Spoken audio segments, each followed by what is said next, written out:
Le drapeau d'un État imaginaire à la place de celui du Cameroun sur la chaîne TV5 Monde, chaîne qui s'est excusée. Les Camerounais crient au scandale et ne croient pas à la théorie de l'erreur. Ça serait très facile de dire c'est une erreur parce que fait ce drapeau dans les machines de TV5? L'Amazonie, c'est quel pays? Donc si jamais ils ont un calendrier caché et qu'ils se disaient que le Cameroun aurait déjà périclité en lieu et place de l'Amazonie, qu'ils nous le fassent savoir. Parce qu'on ne peut pas nous dire aujourd'hui que nous on se trompe, un stagiaire se trompe sur le drapeau français et mettre un drapeau turc. Alors on peut aussi mettre un drapeau turc, mais ce drapeau turc, ça sera quand même un pays reconnu. Mais un pays imaginaire. Non, je ne pense pas que les excuses là soient suffisantes. Pour d'autres citoyens, cette erreur est intentionnelle.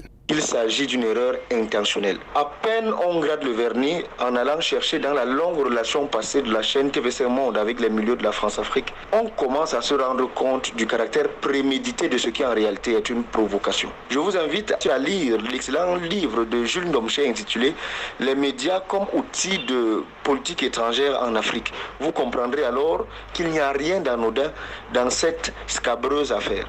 Dans tous les cas, quel que soit le bout par lequel vous prenez cette affaire, il y a fort à parier que ce fâché impair est l'œuvre du gouvernement français. Les uns et les autres s'étonnent du silence de l'Élysée, même après l'interpellation de la diplomatie camerounaise. Nous allons voir avec quel mépris la France en particulier, et je dis bien la France, peut traiter le Cameroun. La France devait s'insurger et demander même les excuses en même temps que TV5.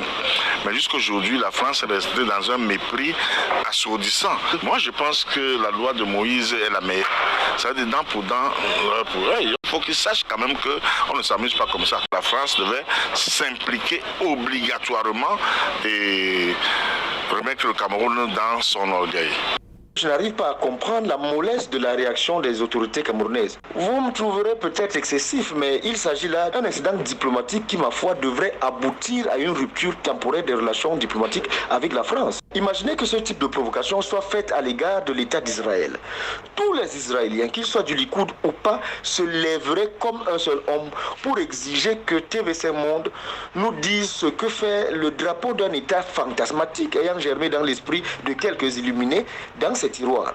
Notons que la chaîne de télévision reconnaît que le drapeau présenté n'était pas celui du Cameroun. TV5 Monde reconnaît une erreur dont elle mesure la gravité causée par un manque de vigilance dans la chaîne de production.